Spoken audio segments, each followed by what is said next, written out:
যারা ফেসবুকে নতুন কাজ করতে এসেছো তাদেরকে আমি বলবো, তোমরা ফেসবুকে যদি কাজ করতে চাও কন্টিনিউভাবে, কাজ করতে হলে তোমাদের কন্টিনিউ ভিডিও আপলোড করতে হবে। আর ভিডিওর কোয়ালিটি কিন্তু হতে হবে বেস্ট। ভিডিওর কোয়ালিটি যেমন বেস্ট হতে হবে, তোমার কন্টেন্টটাও কিন্তু অনেকটাই সুন্দর হতে হবে, নাহলে লোকে কেন দেখবে তোমার ভিডিও।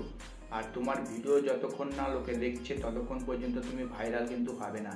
তো সবসময় চেষ্টা করবে নিজেকে বেস্ট, সবচেয়ে বেস্ট রাখার জন্য। অন্যর কপি করে ভিডিও আপলোড করলে বা অন্যের ভিডিও যদি তুমি ফেসবুকে আপলোড করো, সেখান থেকে কিন্তু তুমি কোনো আর্নিং করতে পারবে না। তোমার যে পরিশ্রমটা, তুমি যে পরিশ্রমটা করেছো, পরিশ্রমটাই কিন্তু পুরো বৃথা চলে যাবে। তো অন্যকে দেখে হিংসা করবে না যে অন্যরা অন্যের ভিডিও কপি করে আপলোড করে দিচ্ছে, ওরা ভাইরাল হচ্ছে, তাহলে আমিও কিন্তু ভাইরাল হতে পারবো। সেটা যদি তোমরা ভেবে থাকো তাহলে কিন্তু একদম ভুল। হ্যাঁ, ভাইরাল হবে কিন্তু সেখান থেকে কোনো আর্নিং আসবে না।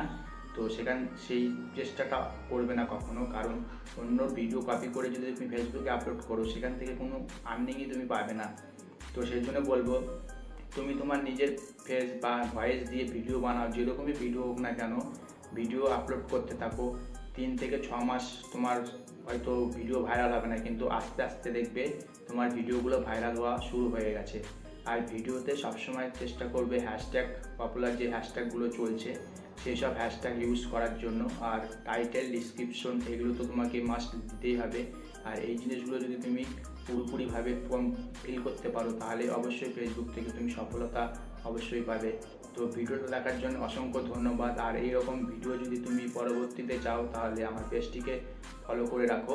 আর ভিডিওটা ভালো লাগলে অবশ্যই একটি লাইক করবে। ধন্যবাদ।